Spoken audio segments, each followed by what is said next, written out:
Hi guys, today I'm going to show you how I make stretchy bracelets. These are super easy to do, but really the challenge is that knot, tying that knot, and getting it to stay. And I have a few different ways of hiding the knot in the stretchy bracelet. I was trying to kick Luna out while I recorded, but I just couldn't resist. She's being cute. Yeah, it's pretty much impossible to kick her out. So let's get started. The products I want to talk about today are this Ninja cord, stretchy cord. It is my favorite to use. It is pretty thick, but I think that makes it stronger and last longer.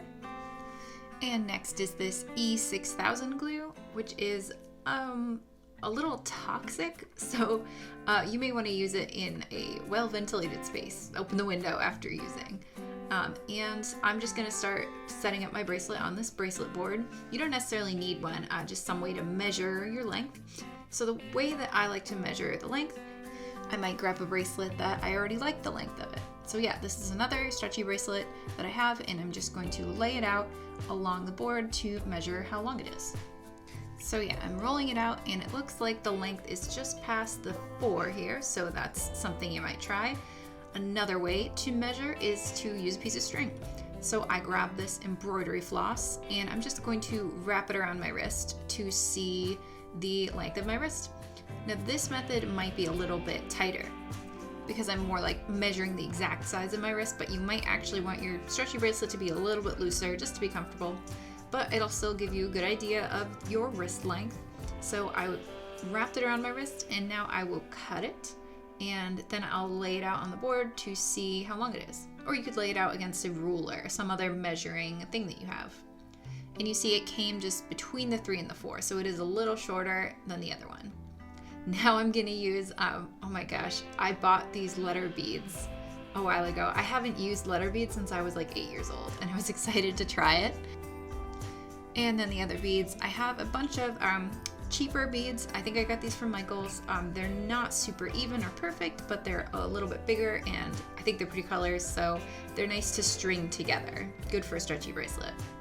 So I'll use these, and I'll lay them out on a board. First, I'm just sort of measuring the length of what I want to make.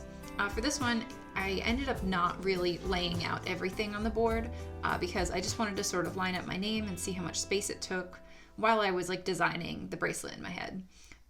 And to lay down the beads on the board, if you really want to see the exact length, a way that I like to do it is, I might pick up the beads with my needle and lay them sideways like this, just so that I know like this is how they'll actually be laying when there's a string through them. So using a needle to like set them sideways kind of helps.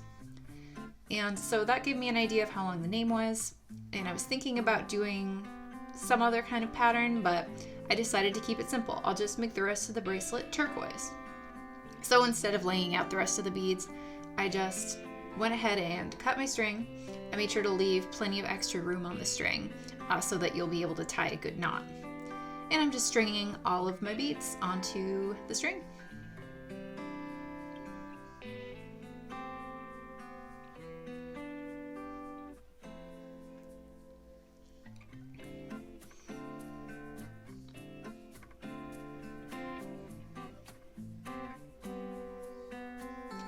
And once I have the full length I like, I just sort of like double check that I like the size of it.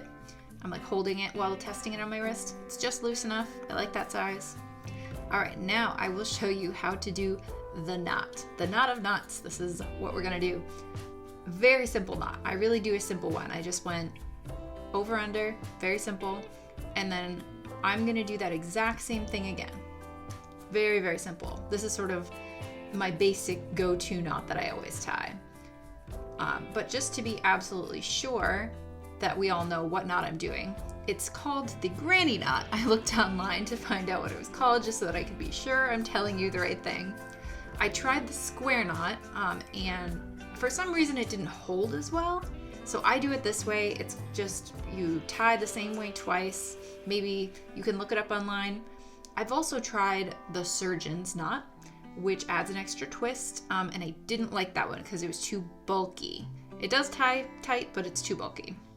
I will just show you one more time me doing the granny knot. so you can see it.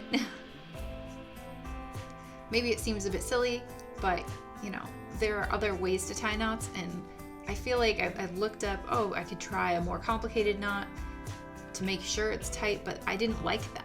I liked this very simple knot. It's small, it's tight, and now I'm also making sure to hold it tight. Notice after I tied it, I'm stretching it.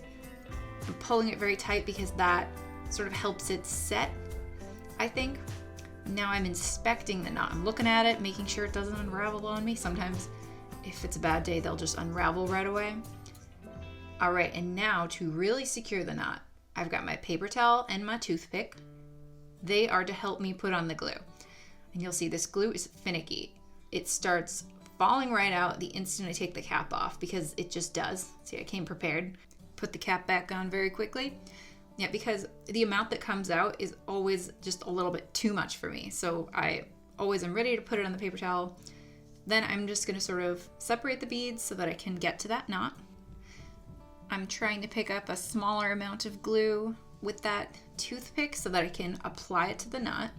It always ends up being a little too much, but I'm just trying to apply a little bit. And then I sort of pick up a little bit more for the other side, just rotate it, get both sides. If you wait too long, the glue will harden up, so just try to do this quickly. All right, and no, I haven't cut the tails off yet because I just want to give the glue a chance to set and really make the thing secure before I cut the tails off. So let's take a look. You can see all the glue on it. It does bulk it up a little bit, which I don't love, but I'm just cleaning it off a little bit as best I can with the toothpick.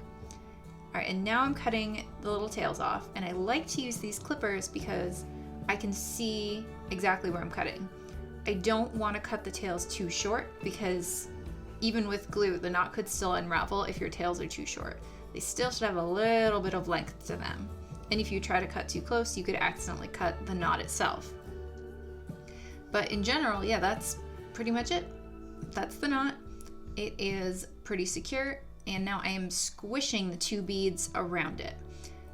They're not totally covering it because they don't have very large holes to them, but it's pretty secure. I've squished them in place. The knot is strong, and it is kind of hidden in between them. You don't really see it when you look at the whole bracelet. So yeah, I think it looks pretty good like this. It hides itself pretty well, and you know, depending on what beads you have, you know, maybe you won't even see it.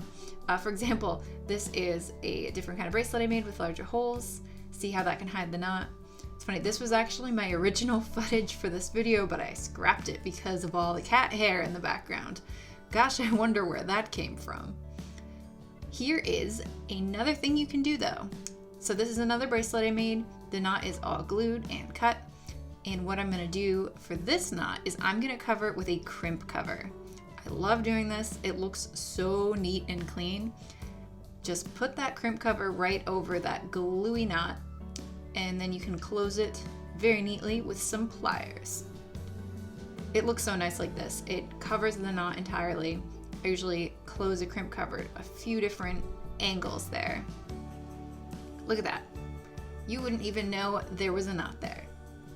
So yeah, this works if the bracelet you're designing makes sense to have those metal beads there. It makes sense to have a crimp cover. And it blends in so nicely. That I think is the best way to hide a gluey knot. It just depends on if your bracelet design allows for that in it. And I did let the glue set for a while before I stretched it over my wrist. Those are the two bracelets that I made today. That's how I do it. It's pretty simple.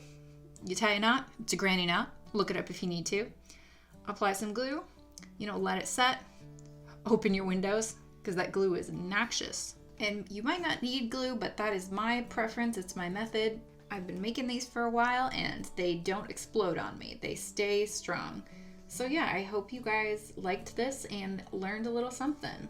All right, so I have made my two cute little stretchy bracelets. I super like stretchy bracelets. They're one of my favorite things to wear because I can put them on easily. So yeah, that's how I make them. Let me know if you have any questions, and I'll see you next time.